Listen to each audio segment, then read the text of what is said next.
Mesdames et messieurs, bonsoir et bienvenue dans votre journal local. À la une aujourd'hui, la grève des agents du Pôle emploi Occitane qui protestent contre leurs conditions de travail inacceptables selon eux.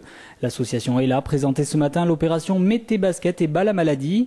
Romain Cugy, adjoint au maire en charge de la jeunesse, nous présentera la semaine de l'étudiant. Et enfin, le marché bio du Capitole fête ses 30 ans. Nous y reviendrons à la fin de ce journal. Et on commence tout de suite ce journal avec les agents du Pôle emploi Occitane qui sont en grève depuis lundi dernier. Seule agence de l'hypercentre de la Ville Rose, ses employés protestent contre leurs conditions de travail. En plus des réunions avec les responsables au niveau régional, les grévistes font le tour des agences afin de rassembler derrière eux leurs collègues.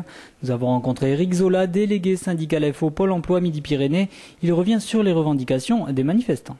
Le mouvement de grève est issu d'une souffrance des agents dans leurs conditions quotidiennes de travail. Ce qu'il faut savoir, c'est que Toulouse-Occitane est la dernière agence toulousaine en hypercentre. Toutes les autres ont été écartées vers la périphérie.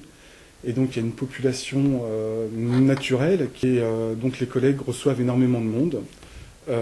Souvent une population assez difficile puisqu'on a le CCAS qui se trouve juste à côté.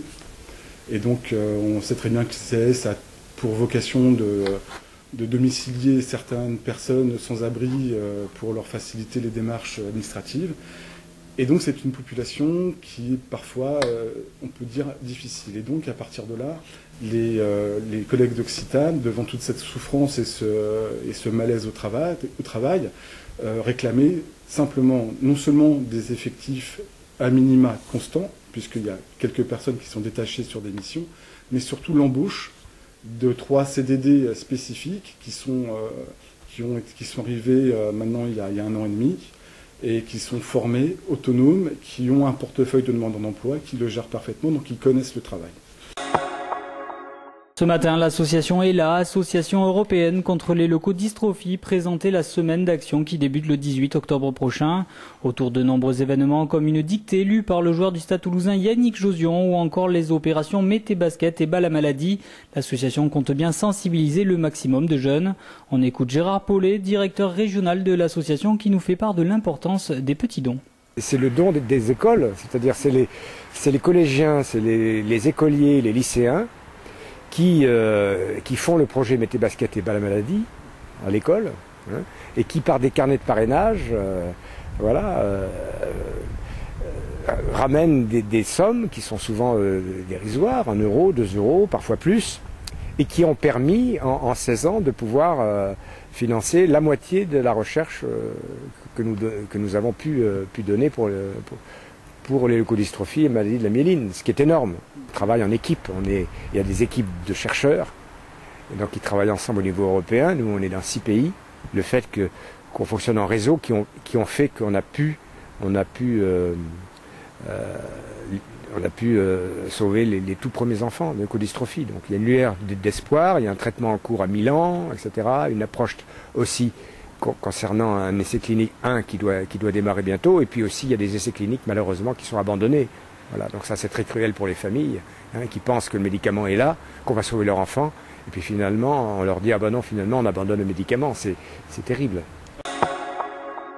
Culture à présent avec la semaine de l'étudiant qui débute demain, un bon moyen de se changer les idées, que vous soyez étudiant à Albi, Auch, Castres, Montauban ou encore Toulouse. Au programme des manifestations sportives et culturelles, mais aussi des soirées. Romain Cugy, adjoint au maire en charge de la vie étudiante, nous en dit un petit peu plus sur le programme de cette 5e édition.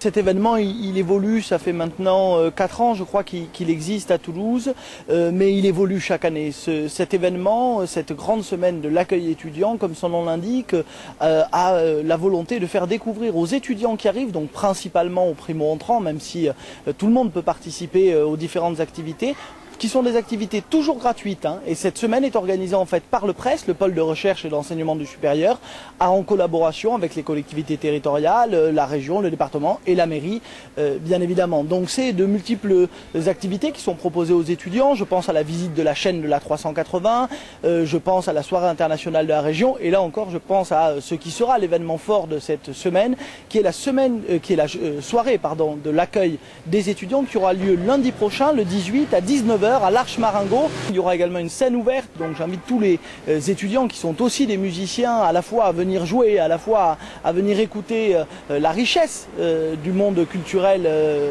étudiant à Toulouse.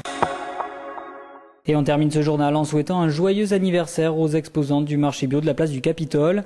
En effet, il y a 30 ans, quasiment jour pour jour, naissait ce marché bi-hebdomadaire consacré aux produits issus de l'agriculture biologique. Un marché trop peu connu selon Olivier Chapelle, apiculteur et commerçant sur le marché. Régulièrement, on a des gens qui passent au marché, qui sont un peu surpris d'apprendre qu'il y a un marché bio. Donc, c'est pas un acquis, quoi. Il faut sans cesse faire un effort pour se faire connaître, quoi. Moi-même, j'ai repris la succession de mon père qui a fait partie des premiers de l'équipe, des gens qui ont fondé le marché.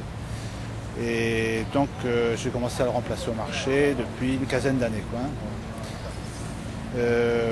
C'est une clientèle qui s'est maintenue, grosso modo, mais dans la clientèle s'est beaucoup renouvelée, quoi. Il y a beaucoup de passages à Toulouse, hein. Voilà. Il y a quand même, on sent qu'il y a eu quand même un effet de la concurrence des paniers et puis des nouveaux marchés bio en périphérie toulousaine. Alors qu'au début, on était un peu je ne dirais pas qu'on avait l'exclusivité, mais enfin on était un peu le point central, quoi. Voilà, c'est la fin de ce journal. Merci à vous de l'avoir suivi. Dans quelques instants, on se retrouve pour l'invité du jour. Ce soir, c'est Jacques Garcia, commercial de la société Bernardus.